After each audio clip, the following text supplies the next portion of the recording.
નમસ્કાર દર્શક મિત્રો, હું છું જિગ્નેશ મહેતા. રેમી ન્યૂઝના ડિજિટલ પ્લેટફોર્મમાં આપનું સ્વાગત છે. જોઈએ આજના મુખ્ય સમાચાર. બારડોલી નગર વિસ્તારની તિરંગા યાત્રાનું આયોજન કરાયું હતું. સ્થાનિક ધારાસભ્ય અને માજી કેબિનેટ મંત્રી ઈશ્વર પરમારની અધ્યક્ષતામાં તિરંગા યાત્રા યોજાઈ હતી. આવતીકાલથી સ્વતંત્ર પર્વ હોય આજે બારડોલી ખાતે એક કાર્યક્રમનું આયોજન કરાયું હતું. બારડોલી નગર વિસ્તારમાં તિરંગા યાત્રાનું આયોજન કરાયું હતું. સ્થાનિક ધારાસભ્ય અને પૂર્વ કેબિનેટ મંત્રી ઈશ્વરભાઈ પરમારે યાત્રાને પ્રસ્થાન કરાવ્યું હતું. બારડોલી ખાતે તિરંગા યાત્રામાં શાળાના વિદ્યાર્થીઓ, સ્થાનિક આગેવાનો, બારડોલી નગર ભાજપના આગેવાનો, કાર્યકરો મોટી સંખ્યામાં યાત્રામાં જોડાયા હતા.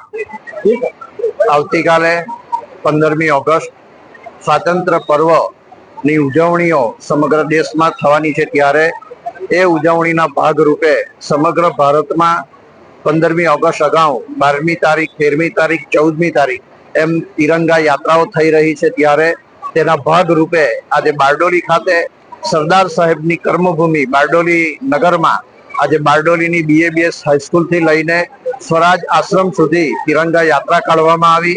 આ યાત્રામાં અમારા પ્રાંત અધિકારી શ્રી, બારડોલી નગરપાલિકાના પ્રમુખશ્રી, ઉપપ્રમુખશ્રી, સામાજિક, રાજકીય, સહકારી આગેવાનો, શાળા પરિવારના વિદ્યાર્થી ભાઈ બહેનો અને ખૂબ મોટી સંખ્યામાં રાષ્ટ્રીય પ્રેમીઓ ઉપસ્થિત રહ્યા અને એમની ઉપસ્થિતિમાં આજે તિરંગા યાત્રાનું જે આયોજન કર્યું હતું BABS હાઈસ્કૂલથી, તે તિરંગા યાત્રા આજે અહીં સ્વરાજ આશ્રમ બારડોલી ખાતે પૂર્ણ થઈ છે. સૌને મારા તરફથી રાષ્ટ્રીય પર્વની ખૂબ ખૂબ શુભકામનાઓ.